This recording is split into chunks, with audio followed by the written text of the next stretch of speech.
le progrès collectif et le bien-être partagé furent brutalement arrêtés. Nous sommes devant le bâtiment où le père de la Révolution, le capitaine Thomas Sankara, a tiré sa révérence. On a quelques symboles comme le cercle rouge qui symbolise le sang versé de Thomas Sankara, la stèle en personne qui symbolise la personne de Thomas Sankara. Sur les 3 faces de la stèle, chaque face a 12 trous qui représentent les 12 compagnons, mais à peu près le nombre de balles que Thomas Sankara a pris le jour de sa mort. Et le point rouge, c'est le dernier signe qu'il a laissé à toute l'humanité avant de partir.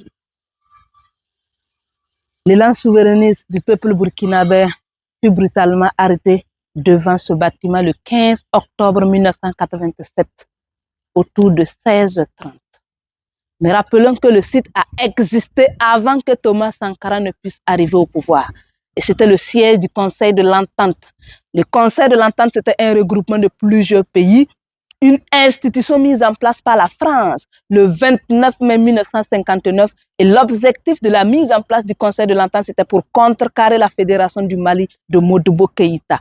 On se le rappelle, en 1958, Modibo Keïta du Mali a lancé une fédération. Pour lui, il fallait réunir une grande partie des pays de l'Afrique de l'Ouest pour obtenir une seule indépendance. En lieu et place de ces indépendances morcelées qui n'a pas servi à grande chose jusqu'à aujourd'hui.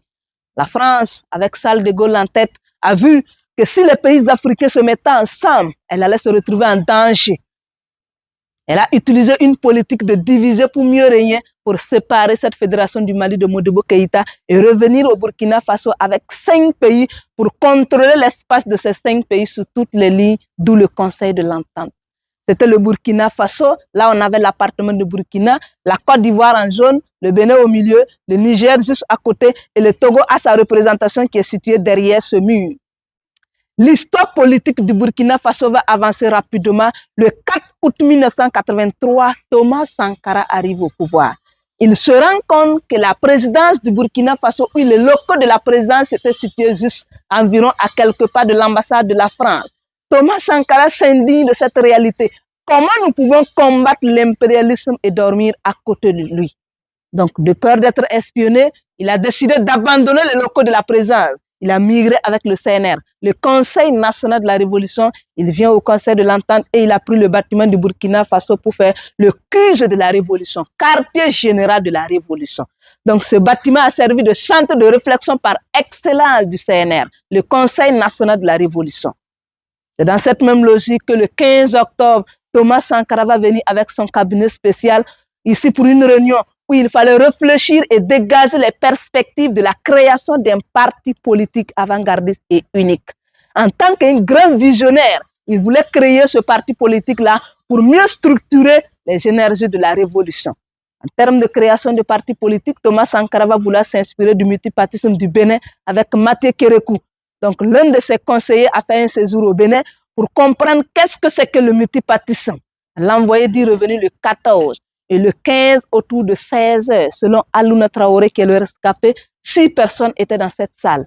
Et c'est 16h30 environ que Thomas Sankara va effectuer son arrivée. Il dit que lorsque le dispositif présidentiel est arrivé, le chauffeur a déposé le véhicule présidentiel juste à côté. Thomas Sankara est descendu, habillé en survêtement couleur rouge avec son pistolet et rapidement, il a rejoint ses camarades dans la salle. Un dispositif composé de ces gardes-corps, le chauffeur et le motoriste au nombre de 6 personnes vont prendre position dehors. Il dit que c'est juste quelques minutes après l'installation de Thomas Sankara qu'ils ont entendu le bruit des armes. L'ennemi de la révolution burkinabé est là. Ils ont commencé à s'attaquer sur tout ce qui était dehors. De la façon barbare et rapide, ils ont anéanti avec le dispositif de sécurité du président qui était dehors et ils se sont mis à menacer sur ceux qui étaient dans la salle en ces termes. Sortez, sortez! Il dit qu'avec les menaces, Thomas Sankara s'est levé.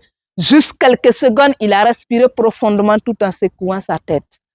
Il a enlevé son pistolet déposé sur la table et il a dit à ses camarades, attendez, c'est de moi ils ont besoin. Juste quelque part, il a franchi cette porte-là. Et c'est lorsqu'il est arrivé environ dans ce cercle-là, les 2 mains en l'air, qu'il a été froidement abattu. Thomas Sankara va descendre sur les 2 genoux. Il prend le temps de soulever son poing gauche pour marquer la victoire qu'il a eue sur ses tombeurs malgré sa mort. Un révolutionnaire ne meurt pas. Quant à la révolution, on peut l'arrêter d'un moment à l'autre, mais elle finira toujours par rejaillir de la belle façon.